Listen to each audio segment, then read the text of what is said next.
예수님이 십자가에 못 박히시기 전날 제자들과 마지막 만찬을 여셨던 그때에 정말 말씀이 많으셨습니다.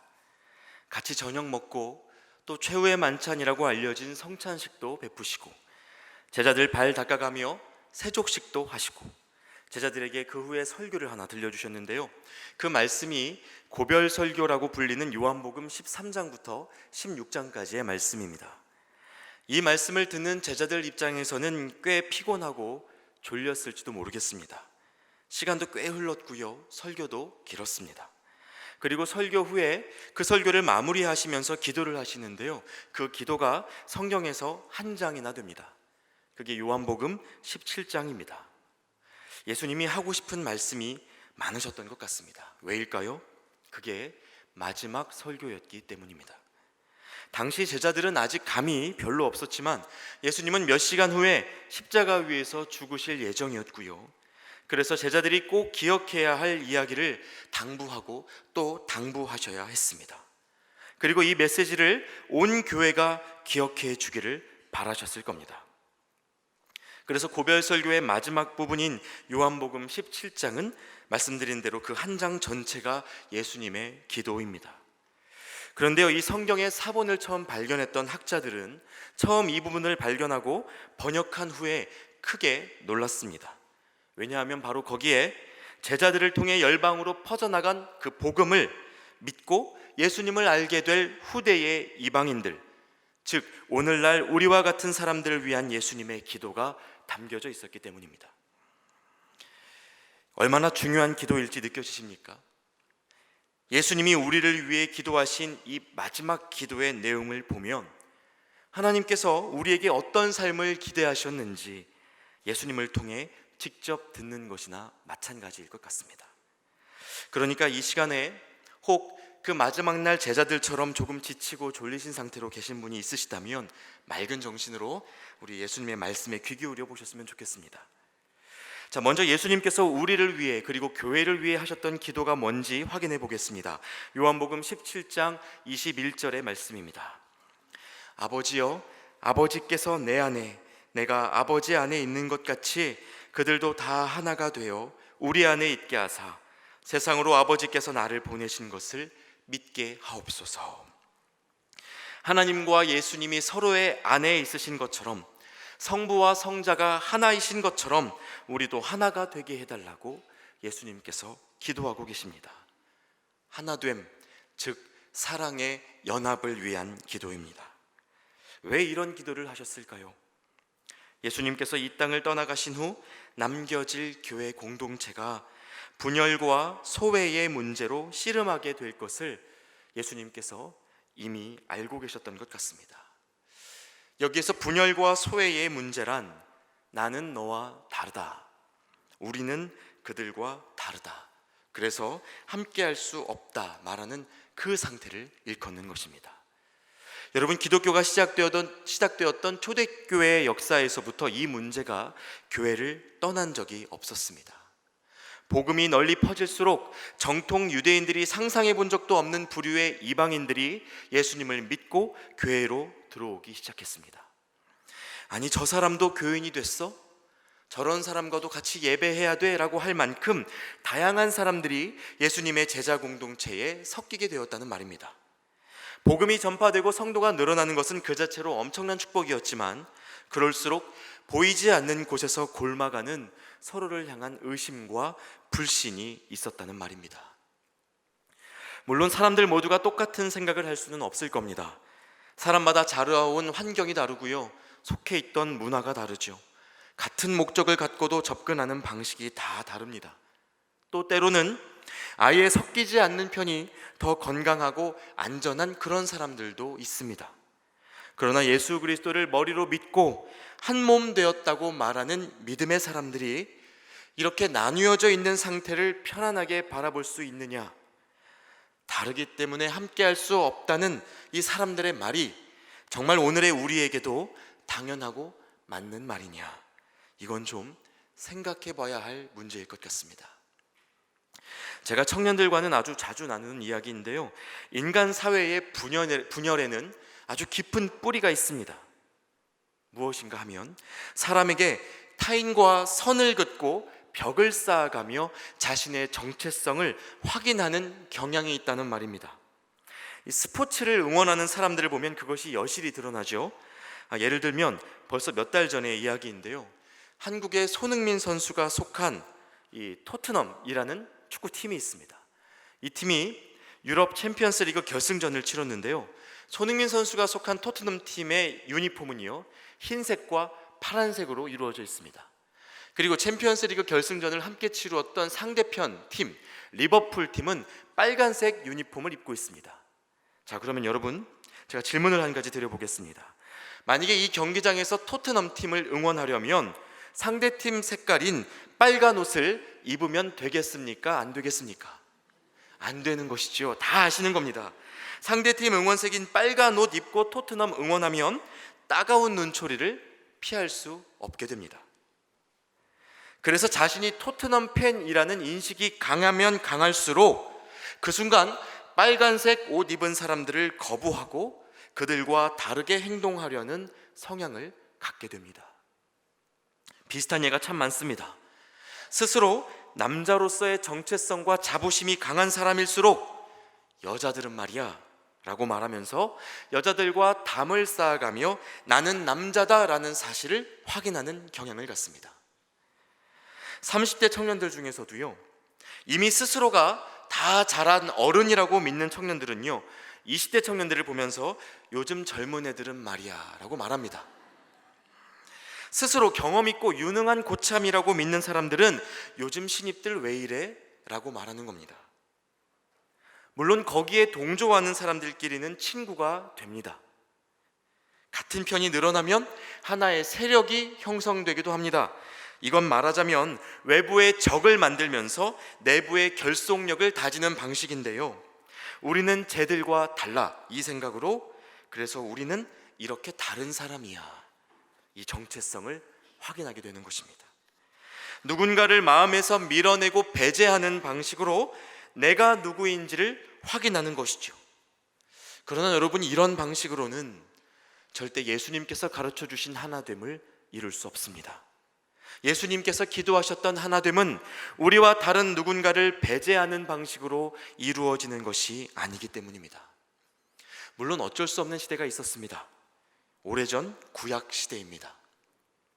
이 시대에는요, 단 하나의 흠도 하나님 앞에서 죄가 되었기 때문에 내가 깨끗하다 하는 것을 확인하기 위하여 깨끗하지 않은 것들을 빠르게 분별해내야 했습니다.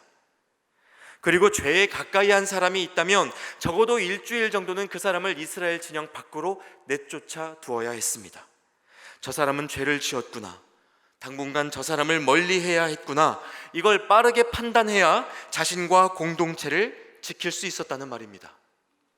스스로를 정결케 할 방법이 없었기 때문에, 아직 예수 그리스도의 십자가가 이루어진 시대가 아니었기 때문에 작은 흠으로도 하나님 앞에 설 수 있는 자격을 잃어버리는 그런 시대였기 때문에 그것이 유일한 해답이었습니다. 여러분, 그러나 그것이 정말 하나님이 원하시는 것이었을까요? 구약 시대에도 그랬으니 이 시대에도 그럴 수 있는 것 아니냐 말할 수 있을까요? 무엇이 죄인지를 빠르게 분별하여 어서 교회 밖으로 내쫓아야 하지 않느냐 말하는 것이 과연 우리에게 정당한 일일까요? 만일 그렇다면 도저히 설명할 수 없는 일이 하나 있습니다. 바로 하나님으로부터 창녀와의 결혼을 명령받았던 호세아 선지자의 삶입니다.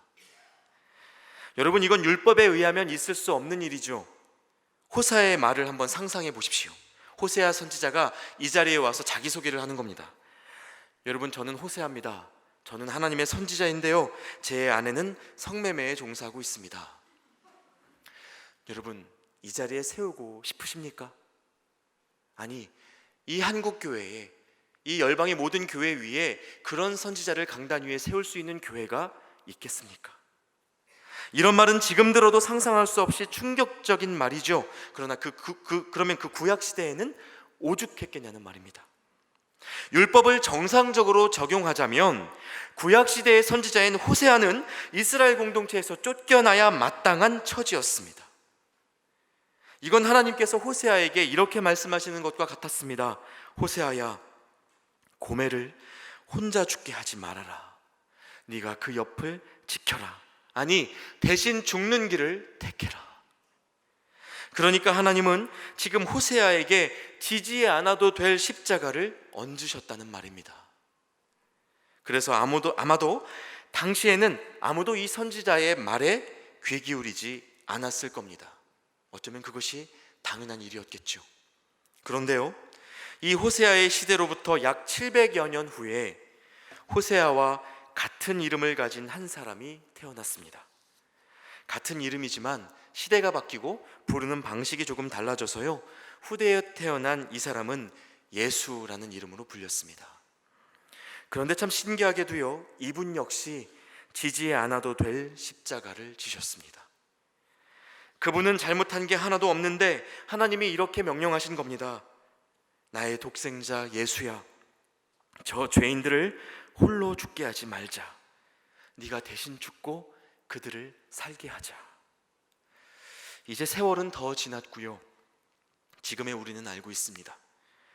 바로 이분이 하나님의 독생자요, 하나님 자신이셨다는 사실을 말입니다.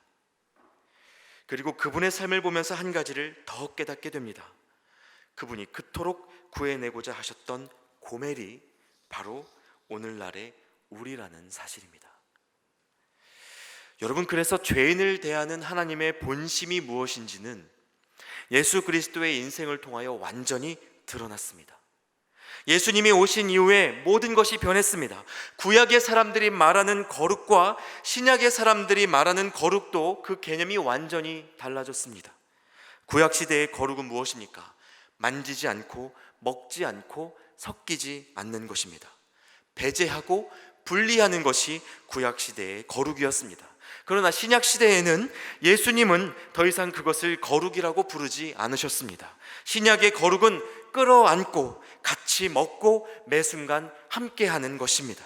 포용하고 연합하는 것이 예수님이 가르쳐 주신 진짜 거룩이라는 말입니다.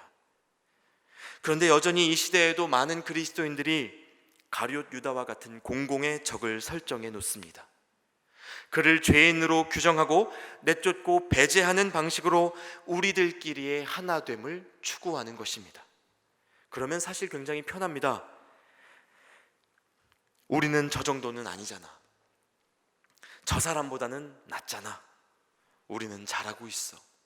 이렇게 생각하면서 우리끼리 하나가 되고 서로 위로하면서 몸이 건조한 신앙생활을 정당화할 수도 있습니다.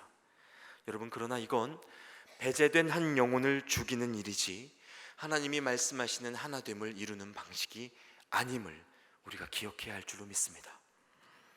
물론 함께 할 수 없는 사람들이 있죠.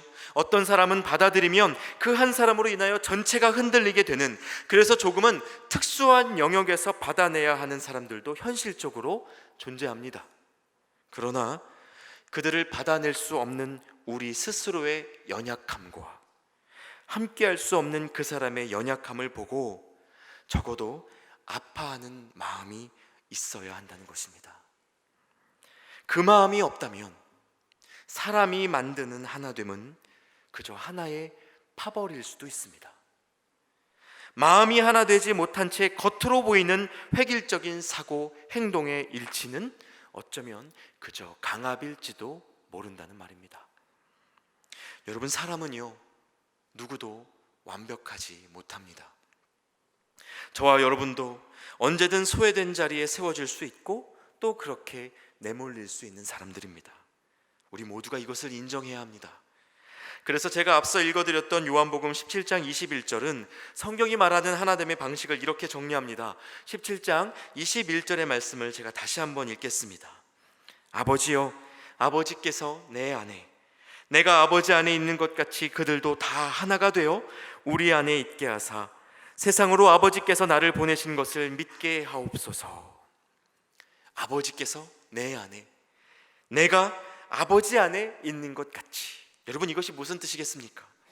먼저 하나님께서 예수님 안에 계시다, 이 말은 창조주께서 인간이 되셨다는 말입니다. 또 예수님께서 하나님 안에 계시다, 이것은 예수님을 보는 일이 하나님을 보는 것과 같다는 말입니다. 즉 예수님을 통해 하나님을 보는 것처럼 우리가 서로를 통하여서도 하나님을 발견하고 예수님을 떠올릴 수 있어야 한다는 말입니다. 누구를 대하든 그를 위하여 죽으신 예수 그리스도의 핏값을 기억하고 존귀하게 여길 때, 누구를 보든 예수님을 보듯 할 때 하나님이 이루시는 하나됨이 우리에게 허락된다는 말입니다. 오늘 함께 읽으셨던 사도행전 16장 말씀은요, 바로 이러한 하나됨의 원리가 어떻게 실제로 구현될 수 있는지를 보여주는 한 이야기를 담고 있습니다. 먼저 그 장면을 살펴보자면 바울과 실라가요, 마게도니아의 빌립보라는 도시에 머물면서 전도 여행을 하던 중에 일어난 일을 보여주고 있습니다.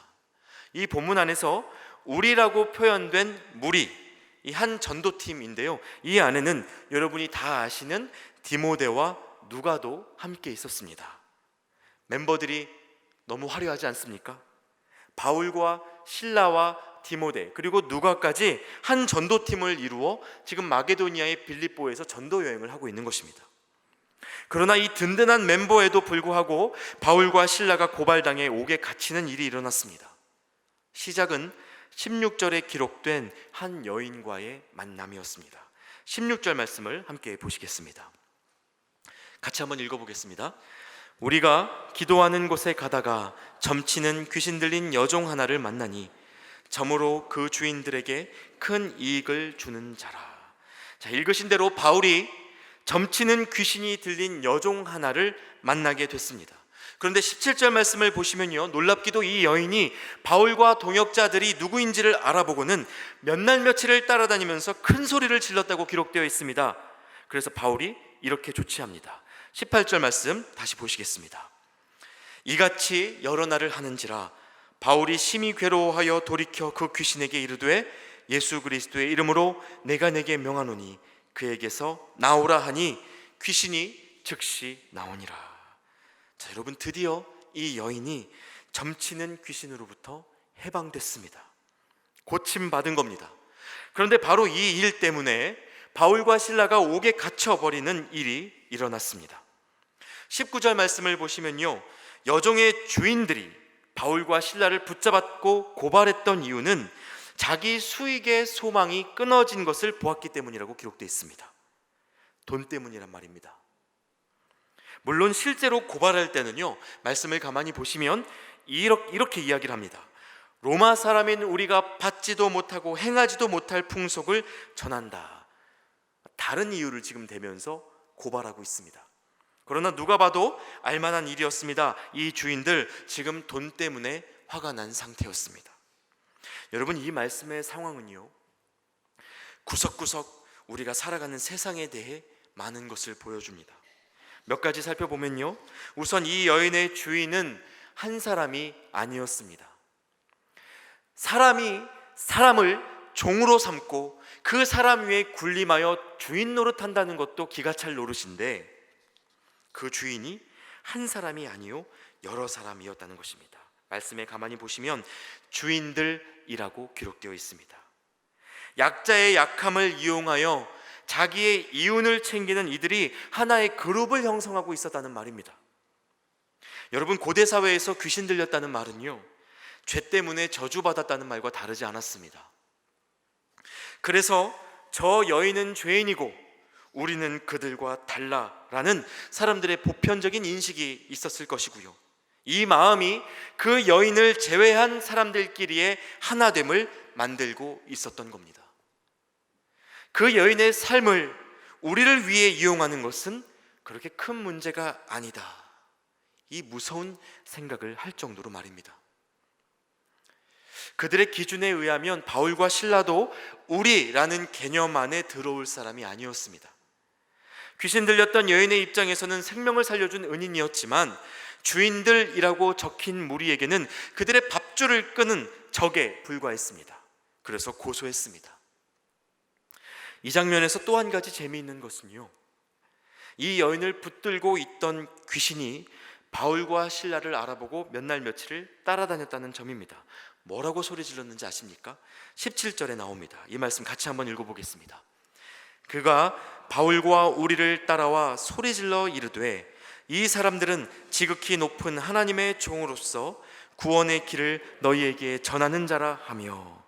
자, 이 사람들은 지극히 높은 하나님의 종으로서 구원의 길을 여러분에게 전하는 자입니다. 여러분 놀랍지 않습니까? 이 정도면 거의 세례 요한입니다. 그런데 지금 이것을 누가 하고 있는 이야기라고요? 귀신이 하고 있었다는 말입니다.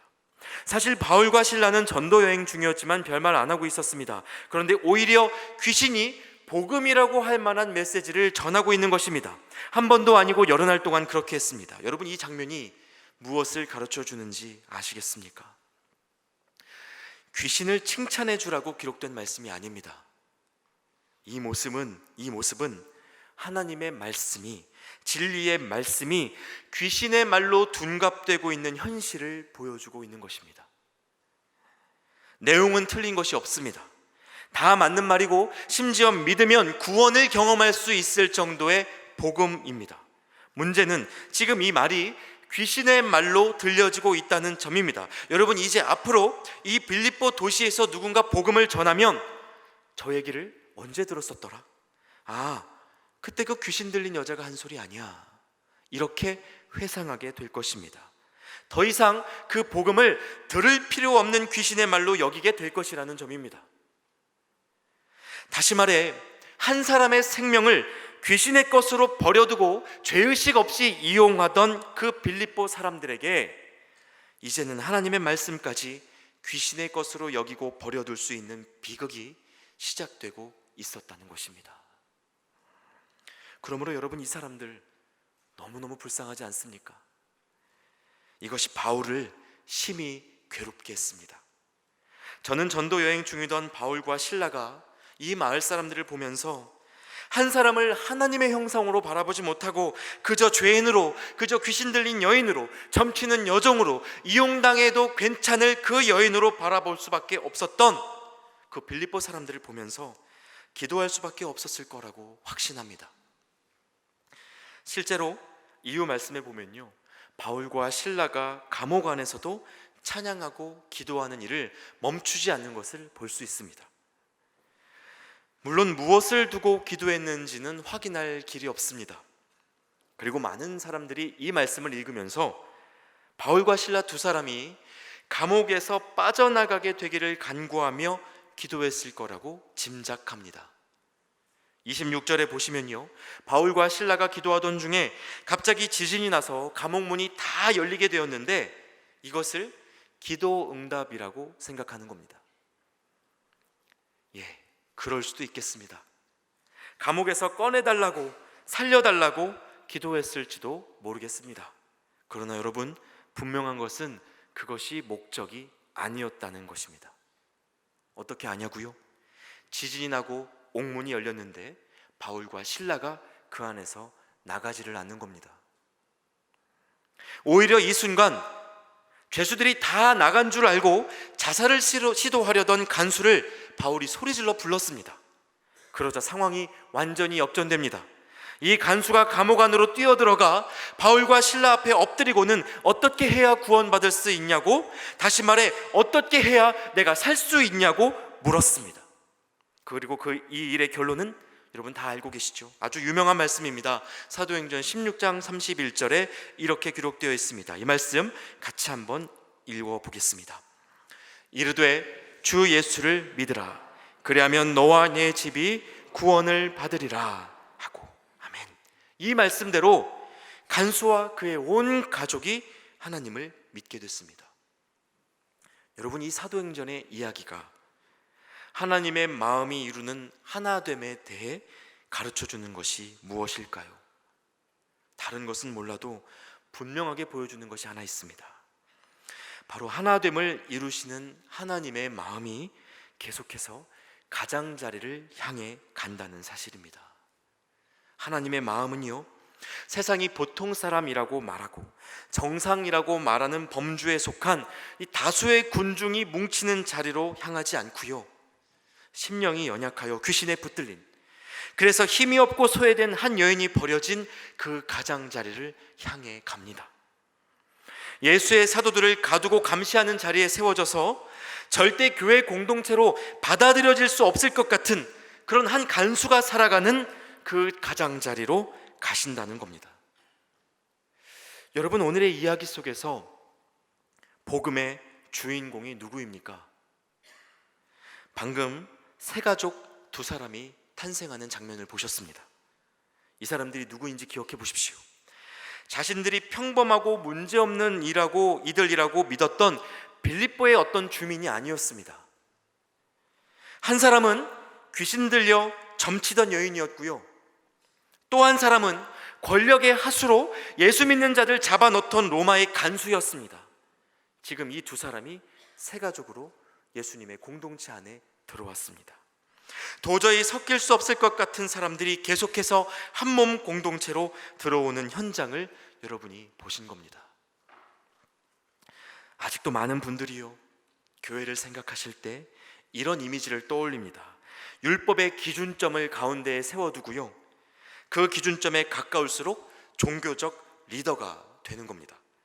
율법의 기준에 가까우면 제사장이나 목사가 되고, 어중간한 거리에 있으면 평신도고, 간신히 걸쳐 있으면 새신자고, 그 선 밖에 있으면 불신자인, 이런 이미지를 교회의 이미지로 상상하는 것입니다.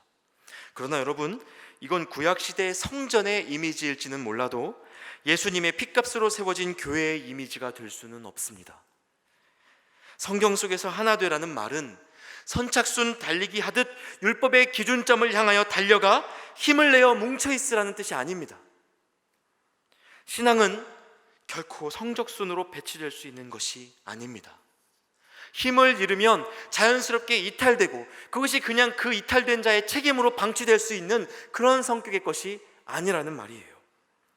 여러분, 성경이 말하는 하나됨은요, 달려갈 힘을 잃었다가 간신히 예수님을 바라보게 된 이들이 이내 뒤돌아서 함께 밖을 바라보는 연합입니다. 서로 손을 맞잡은 채로 가장자리를 두르고 그것을 넓혀가는 하나됨입니다. 앞선 이미지는요, 성도를 우리라는 영역 안으로 향하게 하죠. 이렇게 만들어진 우리는 고립되기 쉽고 배타적이 됩니다. 그러나 하나님의 마음은 언제나 우리라는 영역 그 밖을 향하여 움직인다는 것을 기억해야 합니다. 여러분, 그러므로 성도가 하나 된다는 것, 서로를 하나님의 형상으로 바라본다는 것, 이것은 도저히 함께할 수 없을 것 같은 이들, 우리라고 부르기 꺼려지는 이들을 기꺼이 받아내기까지 마음의 지경을 넓히는 일을 말하는 것입니다. 그래서 교회를 누구든 하나님의 사랑 앞에서 동등하게 존중받는 공동체로, 누구도 먼저 정죄할 수 없는 곳으로 빚어가는 일입니다. 그것이 진짜 하나됨입니다. 여러분, 또 한 가지 중요한 것은요, 가장자리라고 해서 너무 먼 데 있는 사람을 생각하지는 않으셨으면 좋겠습니다.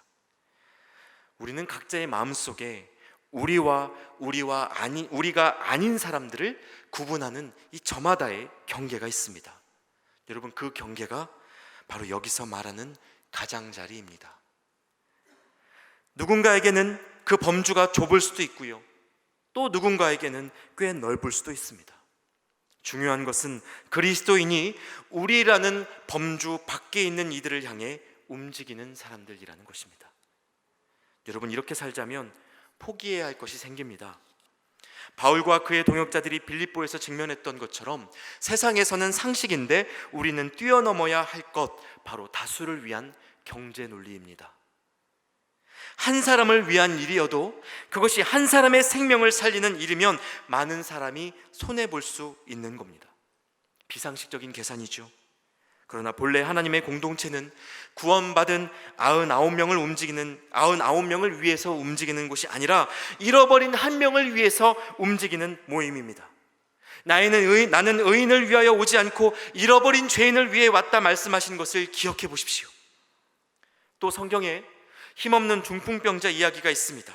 그에게 4명의 친구들이 있었죠. 이 사람들 병든 친구의 생명 살리겠다고 앞서 기다리고 있던 모든 사람들의 원성을 뒤로하고 남의 집 지붕 뚫고 부수어가며 예수님을 찾아 나섰습니다. 욕 먹었겠지만, 비상식적인 일로 사람들이 싫어했겠지만, 그 일로 한 사람의 생명이 살았습니다. 또 여러분이 많이 아실 만한 우물가의 사마리아 여인도 있습니다. 복잡한 남자 관계를 거치면서 마음이 만신창이가 되었지만, 그럼에도 불구하고 되려 세상 사람들의 손가락질을 받아야 했던 불쌍한 여인입니다. 그러나 예수님도 세상의 수군거림을 무릅쓰고 그 여인을 찾아가셨습니다. 그렇게 그 여인도 살았습니다. 이 모든 것들이 하나님이 하신 일이었습니다. 사람을 건져내는 일에는 어떤 계산이나 논리도 필요하지 않았습니다. 여러분, 그러므로 교회는, 그리고 그리스도인의 마음은 안에 있는 물이 내 사람들을 굳건히 하기 위해 벽을 세우는 곳이 아니라 마음의 경계 밖에 있는 한 사람을 드리기 위해 그 벽을 허물 수 있는 곳이어야 합니다. 아이러니하게도 교회는 그럴수록 더욱 단단해지고 진짜 하나가 됩니다. 그래서 성경의 최종부인 요한계시록에는 이와 같은 초대 문구로 성경의 결론을 마무리하죠. 이런 말씀으로 기록되어 있습니다. 성령과 신부가 말씀하시기를 오라 하시는도다. 듣는 자도 오라 할 것이요, 목마른 자도 올 것이요, 또 원하는 자는 값없이 생명수를 받으라 하시더라. 이것들을 증언하신 이가 이르시되 내가 진실로 속히 오리라 하시거늘 아멘. 주 예수여 오시옵소서. 주 예수의 은혜가 모든 자들에게 있을지어다. 아멘. 여러분, 우리도 이 초대받고 이 자리에 와 예배하고 있습니다. 그리고 여전히 이 초대가 필요한 이들이 우리 곁에 있습니다. 여러분, 우리가 살아가는 인생, 옥에 갇힌 내 삶의 현실을 비관하면서 하나님이 왜 나를 여기서 꺼내주지 않으시냐고, 주의 일 하다가 옥에 갇혔는데 왜 건져내주지 않으시냐고 항변하며 기도할 수도 있습니다. 그래서 기적처럼 지진이 나고 옥문이 열리자마자 할렐루야 응답받았다 외치면서 바로 뛰쳐나올 수도 있을 겁니다. 그러나 그곳에서 가만히 주변을 둘러보면 감옥 밖에 있어도 아직 복음을 듣지 못해 죽어가는 한 사람이 보이실 겁니다. 내 삶의 형편을 살피면 세상 제일 불쌍한 게 자기 같죠. 그러나 하나님의 마음으로 영의 눈을 뜨면 가장 불쌍한 건 옥에 갇혀 있을지언정 하나님을 알고 살아가는 우리가 아니라 하나님을 알지 못해 세상 권력의 하수로 예수님의 사람들을 가두고 감시하는 간수라는 사실이 깨달아집니다. 그래서 우리라고 불리기에 마땅한 사람들끼리 이루는 하나됨이 아니라 섞일 수 없을 것 같고 섞이면 안 될 것 같은 가장자리의 사람들, 그것이 귀신 들린 여인이든 제자들을 옥에 가두는 간수이든 그들까지도 하나님의 품 안에서 하나 되게 하는 것이 복음의 능력입니다. 그렇게 우리 아니었던 자를 우리라고 부를 수 있는 마음, 이것이 오늘의 말씀이 우리에게 가르치는 하나됨입니다. 예수님이 십자가에서 운명하실 때 성소와 지성소를 가로막던 휘장은 이미 찢겼습니다. 부디 저와 여러분의 삶을 통해서도 이것이 증명되고 하나 되게 하시는 하나님의 화평이 삶의 구석구석에서 세워져 가실 수 있기를 축복합니다. 기도하겠습니다. 하나님 앞에서 무할례자였고 육체로는 이방인이었던 우리, 스스로를 구원할 수 없고 할 수 있는 것이라곤 날마다 죄와 허물을 만들어내는 일밖에 없었던 우리, 언약에 대해 외인이었으며 아무 소망 없이 살아가던 우리를 예배의 자리로 불러주셔서 감사합니다. 간과 없기는 오늘 말씀해 주신 것과 같이 우리가 먼저는 하나님과 하나 되게 하시고 또 서로가 하나 되게 하신 그 놀라운 복음의 신비를 경험하며 또 증거하며 살게 하여 주시옵소서. 지나간 율법과 사람의 이기심에 매여 사는 것이 아니라 오직 예수 그리스도를 닮아 서로를 품고 함께하는 법을 배우게 하시고, 그렇게 이 자리 우리 모두가 하나님을 영화롭게 하는 교회로 그리스도 예수 안에서 지어져 갈 수 있도록 역사하여 주시옵소서. 예수님의 이름으로 기도하옵나이다. 아멘.